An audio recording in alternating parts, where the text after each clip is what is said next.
Bismillahirrahmanirrahim. Assalamualaikum warahmatullahi wabarakatuh.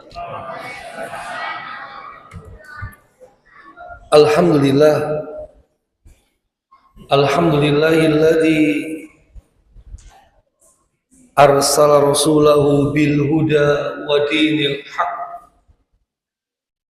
liyudhhirahu 'ala dini kullih wa kafa billahi syahida.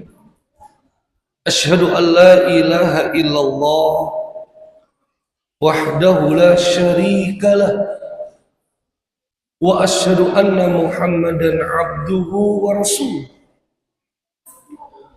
Allahumma salli wa sallim wa barik ala nabiyyina wa habibina wa qudwatina wa qurrati a'yunina Muhammadin wa ala alihi wa ashabihi wa man tabi'ahum bi ihsanin ila yaumiddin wa ba'd. Jamaah rahimani wa rahimakumullah.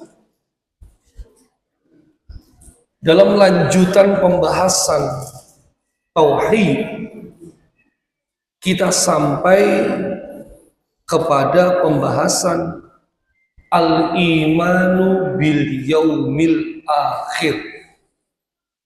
Iman kepada hari akhir. Iman kepada hari akhir itu maksudnya adalah mengimani, meyakini semua proses tahapan-tahapan setelah kehidupan di dunia,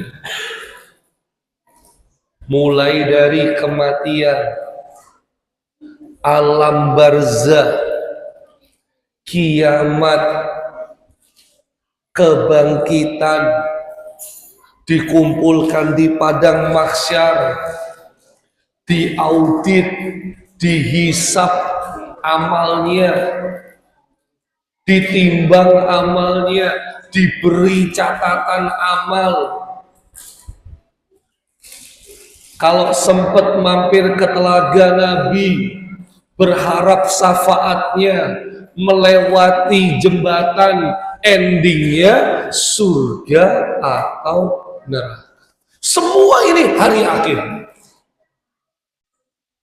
Lah, beriman kepada hari akhir berarti meyakini semuanya. Makanya tak jarang Allah Subhanahu wa ta'ala menggabungkan di dalam firman-Nya iman kepada Allah sama iman kepada hari akhir itu dijadikan satu. Al-imanu billah wal yaumil akhir jadi satu.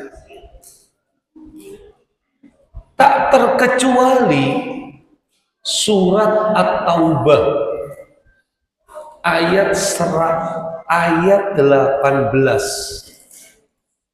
Allah Subhanahu wa ta'ala berfirman tentang masjid.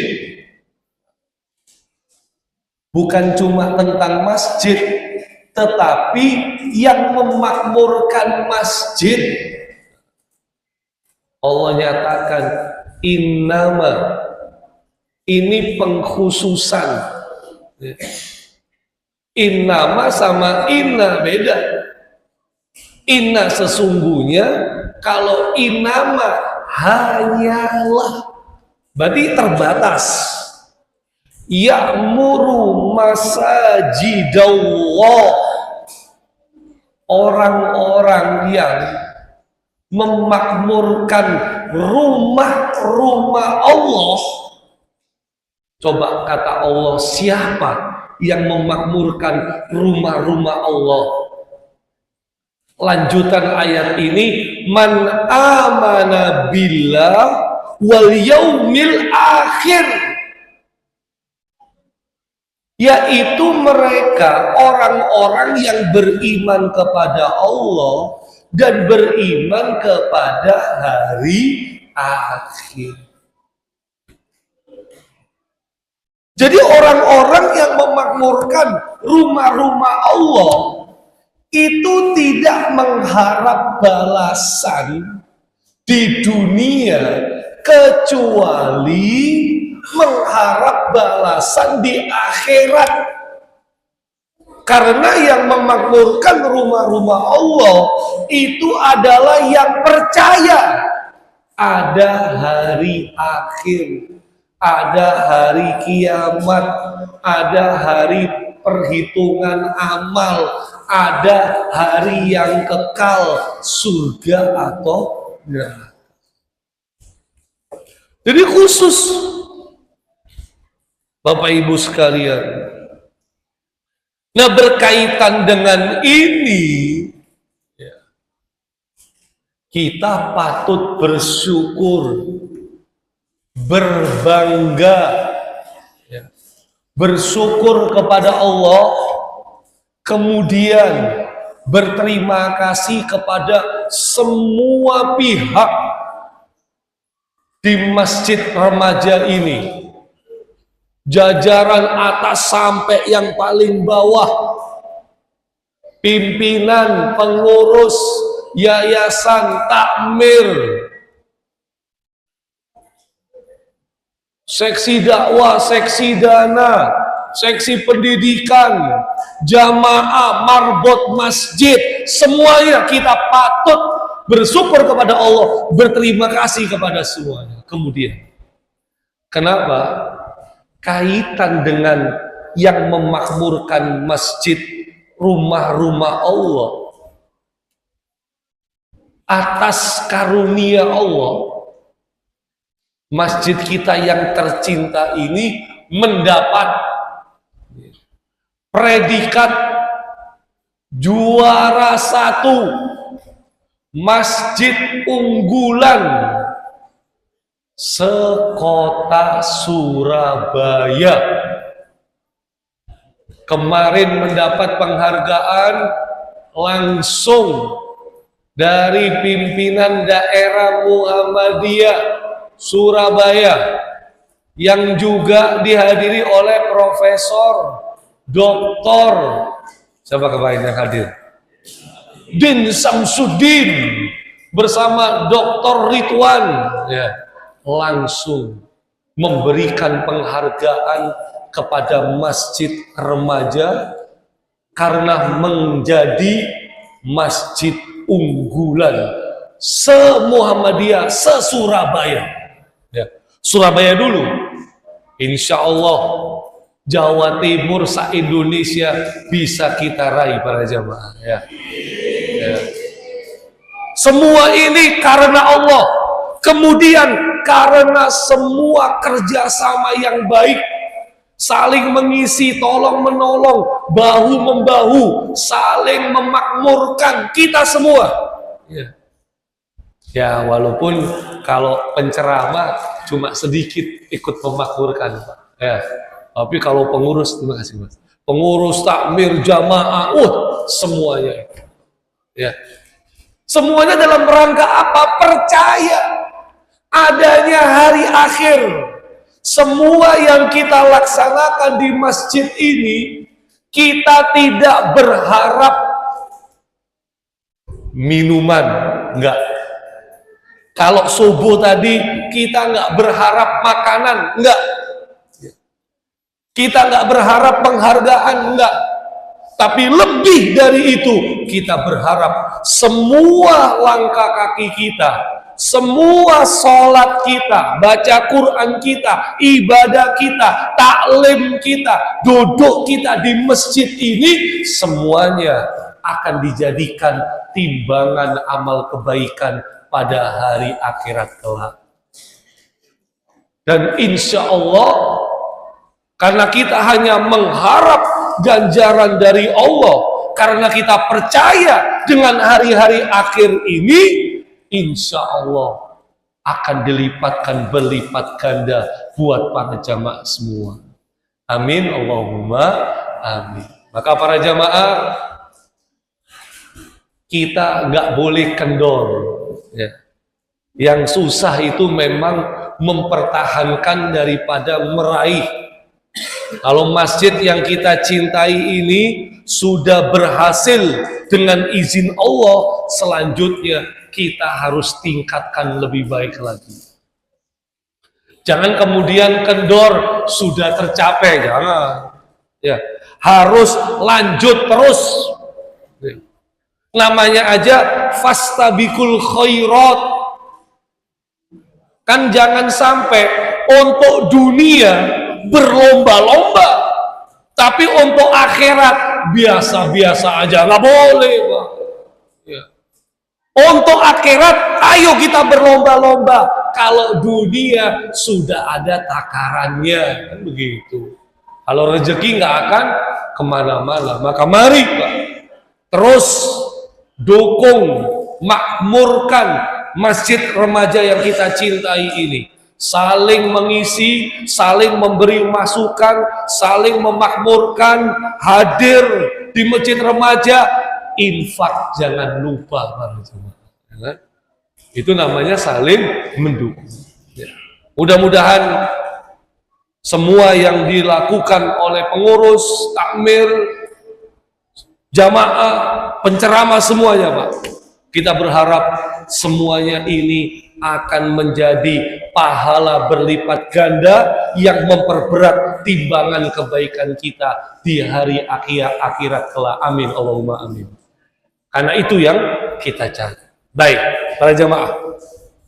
Selanjutnya, berarti kalau kita bicara iman kepada hari akhir, kita akan awali dulu dari alam kubur. Cuma sebelum ke alam kubur, orang kan nggak serta-merta masuk alam kubur. Harus ada proses. Sebelum di kuburan, prosesnya apa dulu? Mati dulu. Jadi kalau belum mati nggak bisa masuk ke alam kubur. Walaupun dia nyoba-nyoba.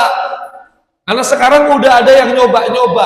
Kepingin tahu di alam kubur itu rasanya kayak gimana.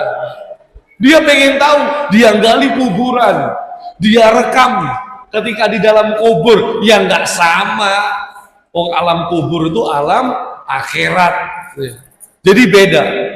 Maka sebelum kita alam kubur, kita masuk dulu ke kematian. Ini adalah ayat-ayat Quran tentang pencabutan nyawa. Karena kita tahu orang mati itu karena dicabut nyawanya. Sebabnya bisa sakit, sebabnya bisa kecelakaan, sebabnya bisa ini, sebabnya bisa itu. Tapi hakikatnya adalah dia meninggal karena dicabut nyawa. Nyawa itulah yang kita kenal dengan nama lainnya roh. Roh yang masih menjadi misteri sampai hari ini. Wa yas'alunaka 'anir ruh qulir ruhu min amri rabbi. Mereka bertanya kepadamu Muhammad tentang roh. Katakanlah, roh itu urusan Tuhanku. Wa ma utitum minal ilmi illa qalila. Dan tidaklah engkau diberi ilmu tentang roh itu kecuali cuma sedikit. Ya, jadi cuma sedikit. Jadi nggak banyak. Makanya roh itu masih menjadi misteri. Ilmu pengetahuan sampai hari ini nggak pernah bisa memberikan penjelasan apakah dalam tubuh manusia ini ada rohnya apa enggak. Nggak pernah tahu mereka. Mereka tahunya orang meninggal itu jantungnya berhenti berdetak, gitu aja. Padahal semua organ tubuh kita ini bisa bergerak karena ada roh. Karena ada jiwa. Cuma kan kita kurang perhatian sama roh, sama jiwa. Kita perhatiannya sama jasad, sama fisik. Makanya ketika kita lapar, kita makan. Ketika kita haus, kita minum.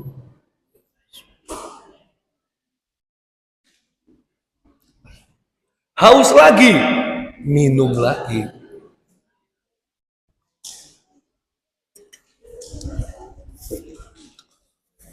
Ketika kita lelah, kita tidur. Ya.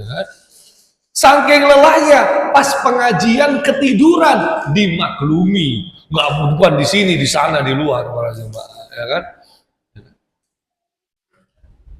Kita pengen sehat, olahraga. Ibu-ibu pengen glowing, pakai apa, Bu? Jangan bilang skincare mahal harganya, Bu, ya. Berwudu, nah ini ciri-ciri suami pelit ya begitu, Pak, ya. Nggak usah skincarean wudu saja, gitu, ya. Pelit itu ya, Pak. Makanya roh ini harus jadi perhatian. Nah, roh ini makanannya adalah ibadah. Jadi kan jasad makanannya seperti yang kita makan, akal makanannya ilmu, roh makanannya ibadah. Kita itu terlalu mengutamakan jasad, akal sering nggak dikasih makan, roh sering nggak dikasih makan. Itu dia. Susah jadinya. Makanya antara ilmu, ibadah, iman, jasad yang kuat, yang sehat, ini harus menyatu para jamaah. Itulah al-mu'minul qawi, ya. Mukmin yang kuat.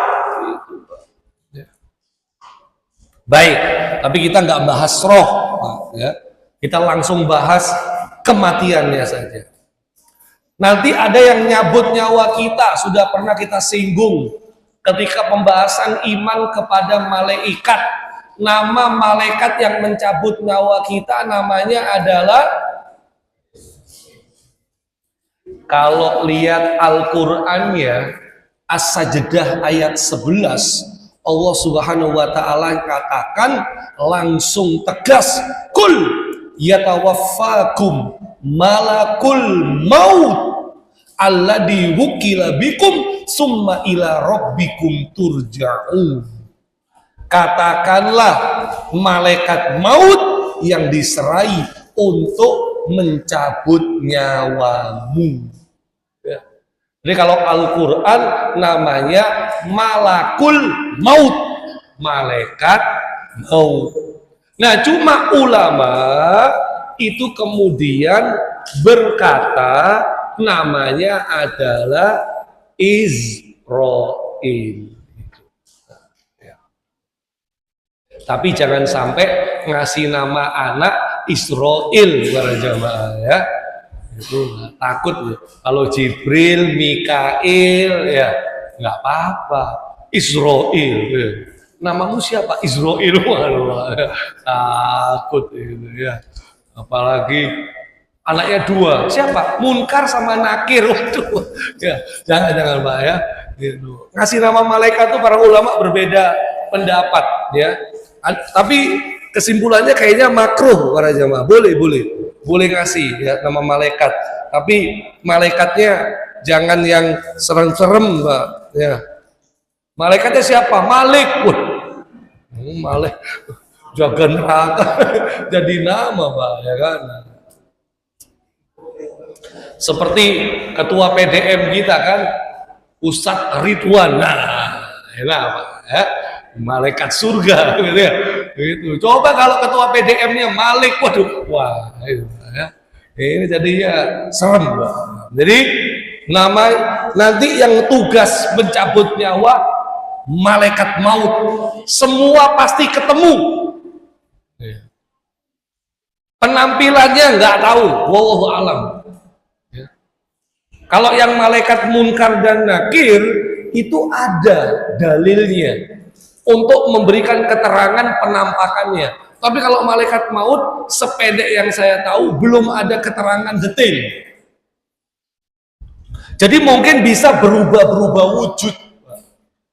Makanya kan kadang orang mau meninggal, itu dia melihat sosok yang keluarga sekitarnya itu nggak tahu. Biasanya itu siapa yang duduk di sana? Keluarganya nggak ada yang duduk di sana. Itu ada duduk di sana, pakai baju hitam-hitam. Wah, ini keluarganya langsung bingung, Pak. Ya.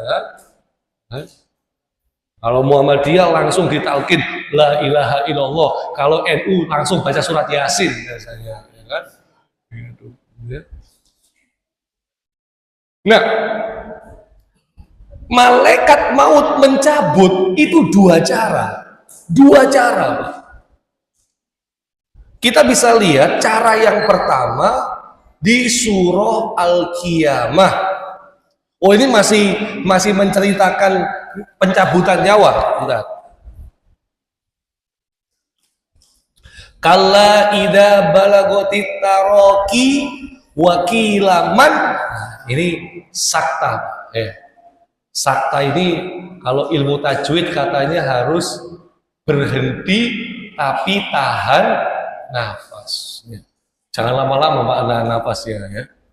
Jangan 5 detik, 10 detik, ayo ya. Cuman 2 detik aja para jamaah. Wakila man roh.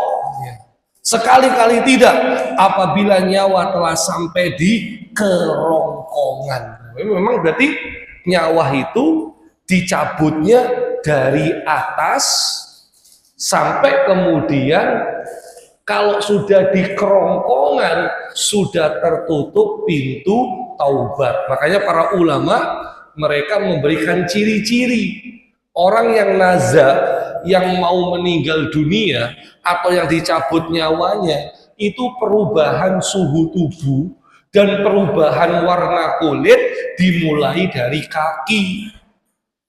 Warnanya pucat, suhunya dingin, naik ke atas. Kadang-kadang kalau sudah di kerongkongan atau nyawanya itu antara mau ditarik enggak, itu orang yang mau meninggal biasanya dia nggak bisa ngomong lagi tapi cuma bisa ngorok. Makanya yang tidurnya ngorok hati-hati, ganggu istrinya maksudnya. Wah, ya. Memang iya Pak, ya. Memang iya. Ya. Ngorok itu kan sesek ya. Dalam pernafasannya sesek dia itu. Sehingga kadang-kadang orang ngorok itu dia bisa bangun dan dia bisa nggak bangun sama sekali. Karena nafasnya berhenti, berarti nyawanya udah dicabut. Ngeri juga Pak, ngorok itu Pak. Itu ada hubungannya dengan kematian. Baik, ini yang pertama. Surat Al-An'am ayat 93. Allah Subhanahu wa taala berfirman di tengah-tengah ayat ini. Walau tara idzal zalimuna fi ghamaratil maut. Seandainya engkau melihat orang-orang yang zalim itu berada ghamaratil maut, kesakitan sakaratul maut. Saya nunggu matinya si Netanyahu, Pak. Ya kan? Gitu. Setanyahu. Ya. Ariel Sharon koma bertahun-tahun, Pak. Tinggal nunggu Netanyahu ini kayak gimana ya. Jadi buronan dunia dia soalnya. Fi ghamaratil maut wal malaika basitu aidihim. Malaikat memukul dengan tangannya. Jadi kasar, Pak. Sambil kemudian malaikat itu berkata, akhriju anfusakum al-yawma tujzauna adzabal khuld.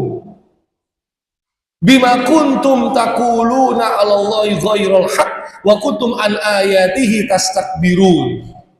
Jadi malaikat tuh sambil nyabut nyawa sambil mukul. Keluarkan nyawamu itu. Serem. Jadi nggak pakai cara-cara yang lembut, enggak. Coba lihat saja baginda Nabi yang mulia Shallallahu Alaihi Wasallam, beliau menjelang wafatnya itu kan sempat rauk berkali-kali sambil mengatakan innalil mauti sakarat, sesungguhnya dalam kematian itu ada sekaratnya. Ini kita lihat sekaratnya itu yang ditafsirkan para ulama rasanya kayak gimana. Selain ini yang serem juga ini Al-Anfal 50, walau taro it's yatawaffal ladina kafaru al malaikatu yatribuna wujuhahum wa adbarahum wa dzuqu adzabal hariq. Kamu melihat malaikat mencabut nyawa orang-orang yang kafir. Kalau tadi dolimun, orang-orang yang dolim. Kalau ini kafir. Jadi dolim, kafir, siap-siap dicabut nyawanya dengan menyakitkan. Ya. Dolim sama kafir, para jamaah. Kalau beriman, insya Allah aman, para jamaah. Nah, beriman kepada Allah, beriman kepada hari akhir, jamaah masjid remaja, insya Allah husnul khotimah, amin. Nah, orang kafir, Allah berfirman, malaikat tuh sambil yatribuna wujuhahum, mukanya dipukul, wa adbarahum, punggungnya dipukul. Sambil ngomong apa? Wadzuqu adzabal hariq, rasakanlah siksa yang membakar. Jadi dikapok-kapok lo sama malaikat maut. Nggak ada lembut-lembutnya, Pak. Nggak ada halus-halusnya. Keluar, kapok kamu gitu. Ya. Buat orang kafir sama orang dolim. Tapi buat orang beriman, Al-Ahqaf 13. Innalladzina qalu rabbuna Allah. Orang beriman tapi syaratnya summastaqamu, istiqomah. Summastaqamu, istiqomah. Orang-orang yang bertauhid mengatakan Tuhannya Allah dan dia istiqomah dalam konsekuensi la ilaha illallah, fala khaufun alaihim walahum yahzanun. Gak ada ketakutan, gak ada kesedihan, happy. Ini ketemu malaikat maut mau cabut nyawa, monggo, nah disumonggo akan Israel, silakan cabut nyawa saya. Wah, itu syaratnya apa? Beriman, bertauhid, istiqomah. Makanya kalau saya sempat kutip dalam hadis Nabi yang mulia Sallallahu alaihi wasallam terkait istiqomah para jamaah. Wah, ya. Ini, coba kita lihat nih Pak, ya. Karena Rasulullah SAW juga ayat itu turun kepada beliau. Ya. Nah terus kalau turun kepada beliau, bagaimana respon beliau? Kita lihat nih.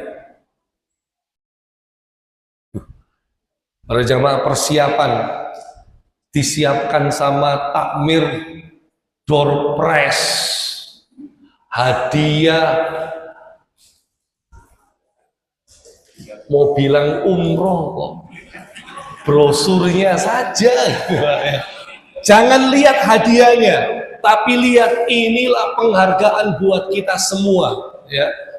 Tahaddu tahabbu, saling memberi hadiah supaya kita saling mencintai. Ya, pokoknya kalau nggak bisa jawab, tak ambil, tak bawa pulang semua hadiahnya para jamaah. Maka siap-siap ini ya. Yang mau kita bahas, yang kita bahas nanti ada kuis. Bapak-bapak 2, ibu-ibu 1. Nah, kita lihat suatu ketika Rasulullah Shallallahu Alaihi Wasallam ya dilihat sama para sahabat, rambutnya beruban. Para sahabat tanya, ya Rasul, kenapa rambutmu tiba-tiba beruban? Beliau kemudian menjawab, ya, sayyabatni Hud wa akhawatuha, rambutku beruban karena turun surat Hud dan surat-surat yang lain. Memangnya kenapa para jamaah? Surat Hud itu surat Hud 112 yang berbicara tentang fastaqim kama umirta wa man taba ma'ak, maka istiqomalah kamu pada jalan yang diperintahkan kepadamu. Berarti Rasulullah gara-gara ayat istiqomah rambutnya sampai beruban. Karena beratnya istiqomah, beliau pikirkan, beliau renungi sampai mikir ayat Quran istiqomah beruban. Kalau kita rambutnya beruban karena mikirin cicilan, ya Allah ya. Makanya susah, istiqomah itu ya susah. Ini biar dikaji sama Ustadz Imam Sokani, Ustadz yang lainnya, Pak. Masalah akhlak, masalah adab tuh, ya, susah para jamaah. Ya. Jadi syaratnya kalau pengen dicabut nyawanya aman, istiqomah. Ya, istiqomah para jamaah, istiqomah. Nah, menjelang hari kiamat, kematian itu banyak yang mendadak. Kematiannya mendadak. Ini kalau kita lihat hadis-hadis tentang akhir zaman, Rasulullah SAW katakan, ya, min iqtarabis sa'a, termasuk tanda dekatnya hari kiamat adalah hilal terlihat nyata. Masjid-masjid cuma dijadikan turukon, jalan-jalan. Masjid cuma dilewati tok. Masjid cuma numpang ke toilet. Masjid tidak dijadikan ibadah, walaupun hanya sholat 2 rakaat, enggak. Masjid cuma jadi tempat wisata, foto-fotoan tok. Enggak sholat 2 rakaat, numpang ke kamar mandi aja, infak enggak lagi. Toilet numpang di masjid gratis, gak infak, gak sholat 2 rakaat, tapi toilet umum bayar. Kita ini gak adil memang kadang-kadang. Tapi alhamdulillah masjid remaja walaupun gak kelihatan dari jalan Kedung Coe, tetap kita mampir ke sini. Masya Allah, ini memang selama masjid remaja masih eksis, konsisten, makmur seperti ini, kiamat masih jauh Pak jamaah. Ya. Ya. Tapi kalau pengen cepat, sepikan aja masjid kita Pak. Ya, cepat kiamat. Nah, karena nggak ada yang mau kan? Ya, apalagi imam kita kan masih muda, belum nikah segala macam, jangan ya. jangan ya, jangan. Mau nanti daripada pulang ke Jawa Barat bahaya itu nanti imam kita itu ya. Jadi kita menolak kiamat dekat ya. Dengan cara apa? Memakmurkan masjid.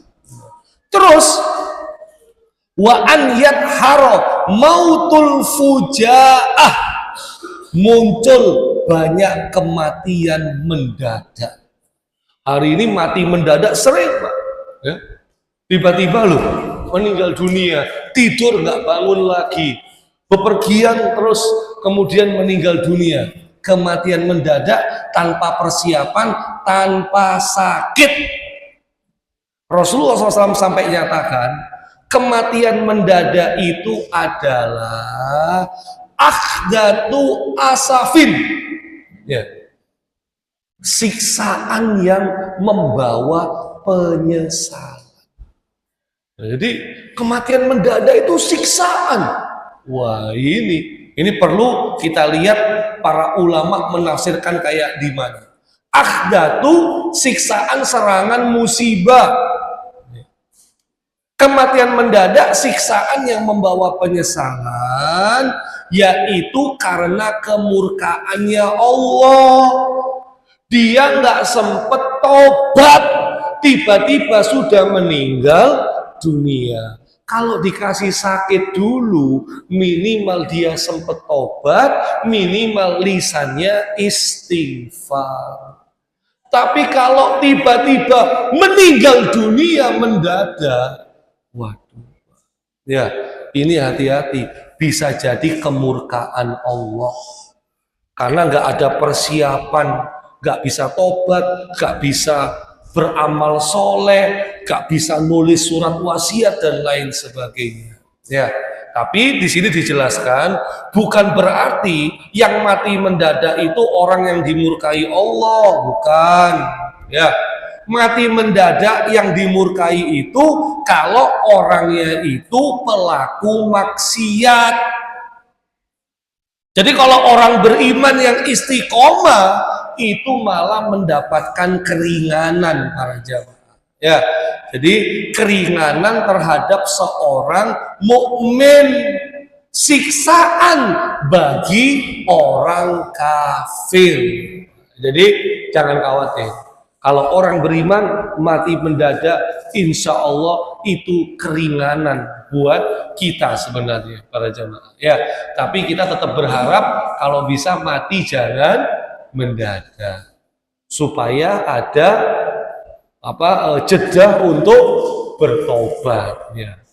Atau mau langsung mati mendadak juga nggak apa-apa, Pak. Yang penting tiap hari perbarui tobat, ya. Wallahu alam. Kita nggak tahu siapa yang meninggal duluan, bisa saya dulu atau bisa jamaah dulu. Tapi kalau saya lihat rasa-rasanya sepertinya saya dulu. Saya dulu yang doakan jamaah, maksudnya para jamaah, ya. Nah. Mati itu apa? Ya. Al-Imam Al-Qurtubi dalam kitabnya At-Tadhkirah mengatakan terputusnya hubungan antara roh dan badan. Ya. Jadi ada dua, al-mautul kubro sama al-mautus sugro. Mati yang besar sama mati yang kecil. Mati yang besar rohnya terpisah, mati kecil tidur. Makanya kan para jamaah kalau tidur kan doanya kan bismika Allahumma ahya wa bismika amu. Karena orang tidur itu mati. Begitu dia bangun, dia memuji Allah. Alhamdulillahilladzi ahyana ba'dama amatana wa ilaihin nusyur. Ya. Segala puji bagi Engkau ya Allah yang telah menghidupkan kami setelah mematikan kami. Makanya disinyalir kita kalau tidur roh itu terlepas. Nah kadang-kadang rohnya ini jalan-jalan, ya. Jadi genderuwo kuntilanak bukan para jamaah, ya. Yang nggak ada kalau itu mah jin, ya. Nah roh yang jalan-jalan ini nanti bisa berjumpa dengan roh orang yang sudah meninggal, ya. Kadang-kadang, tapi seringnya jarang. Seringnya kita itu mimpi buruk ketemu sama jin, ketemu ular, ketemu penampakan, dikejar-kejar, lompat dari tempat yang tinggi, gitu. Atau seringnya kembang tidur, ya. Malam-malam kepingin makan tahu tek-tek, nggak lewat-lewat, sampai ketiduran, pas tidur mimpi makan tahu tek-tek. Nah itu yang paling sering, ya. Itu yang paling sering, ya. Yang susah kalau punya istri dua, tapi sembunyi-sembunyi. Pas tidur, gigau nama istri keduanya. Istri pertamanya bingung, siapa ini? Makanya kalau nikah lagi nggak usah sembunyi-sembunyi. Terus terang saja. Ya, insya Allah kalau terus terang, pasti rame ya. Nah, makanya kalau masih rame berarti belum. Alhamdulillah kalau Muhammadiyah ini mazhabnya satu istri. Ya. Jadi kalau sudah bergabung di Muhammadiyah, insya Allah ibu-ibu nggak khawatir ya, karena warga Muhammadiyah itu setia istri cuman satu. Ya. Satu di Kalilom ya, satu di Madura, jangan ya, nggak bercanda. Nah, ini kita lihat riwayat-riwayat sakitnya dicabut nyawa.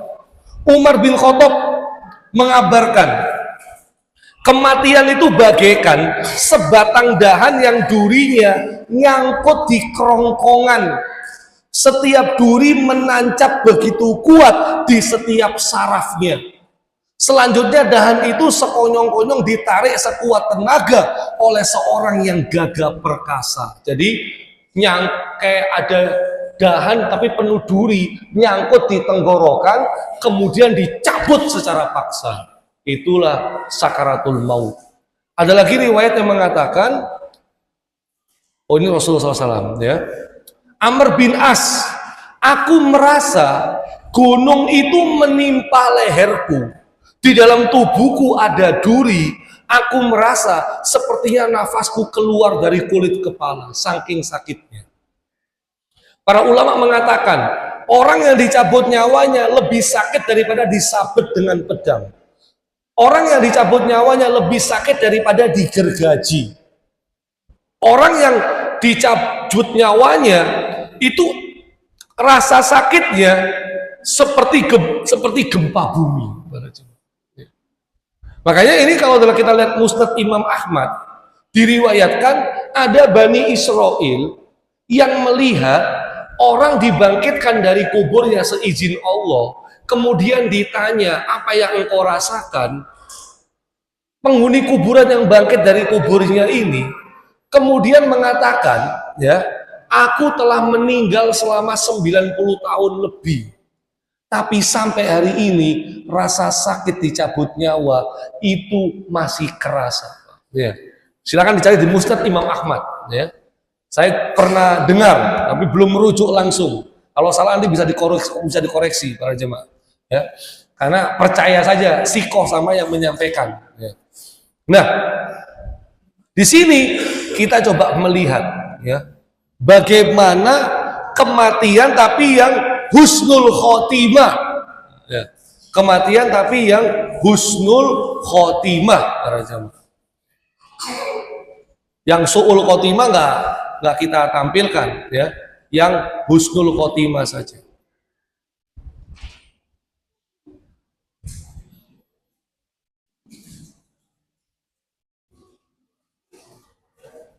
Kita lihat, nah, ada suaranya coba saya ganti dulu biar kedengaran.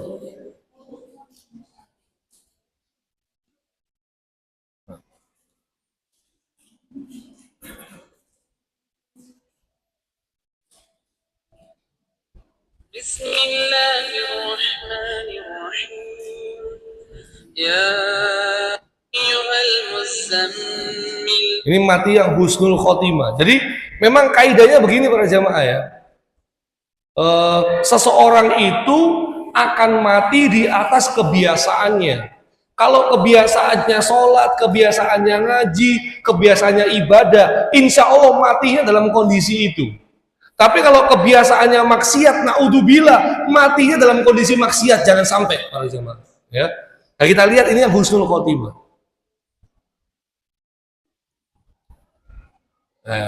Percepat.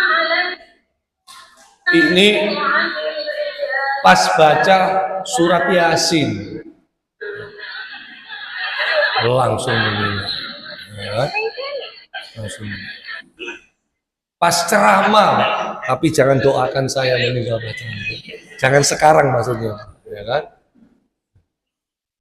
Pas sujud, nah, jadi habis sujud, ya nggak bangun-bangun lagi, sering.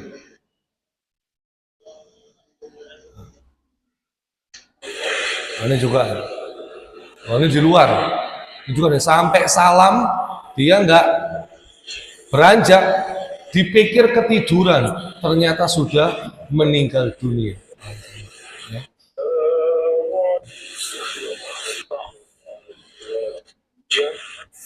Nah kalau ini yang viral, karena ini lagi kiroah, ya.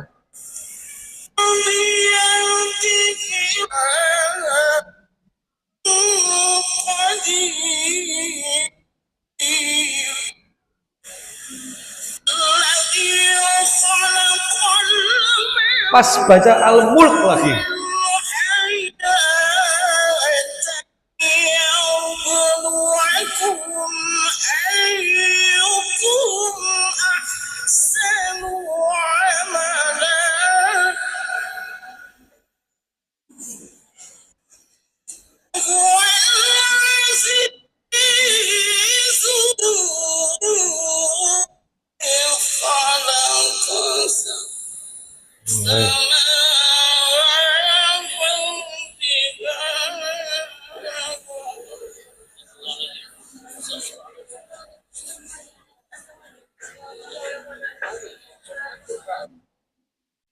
mudah-mudahan kita semua husnul khotimah para jamaah ya, amin.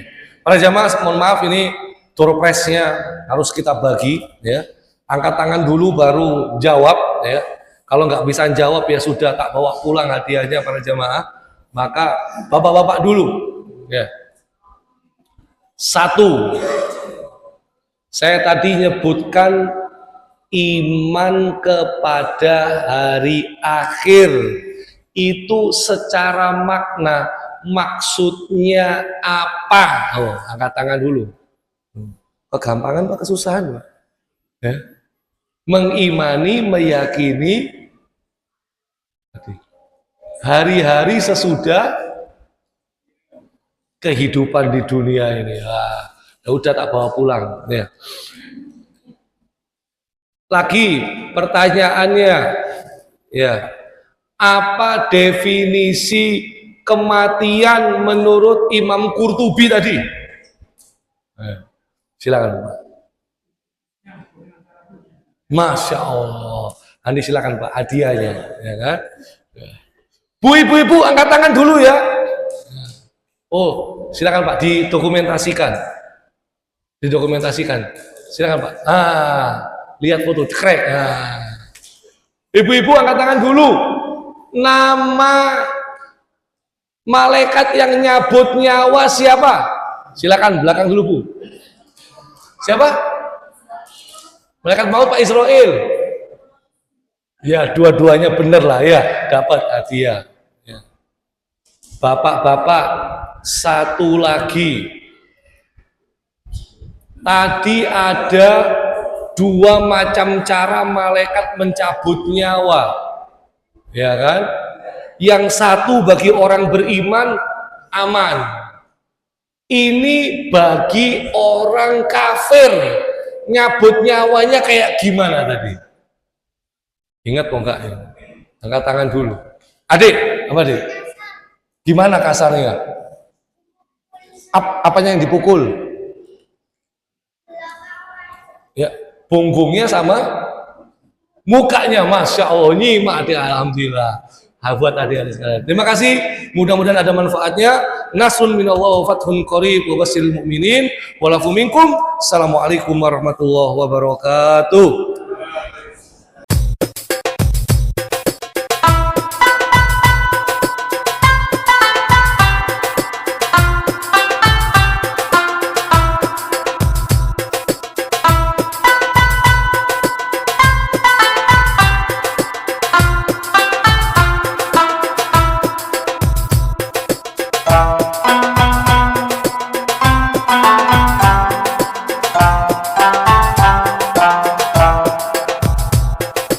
Tuhan.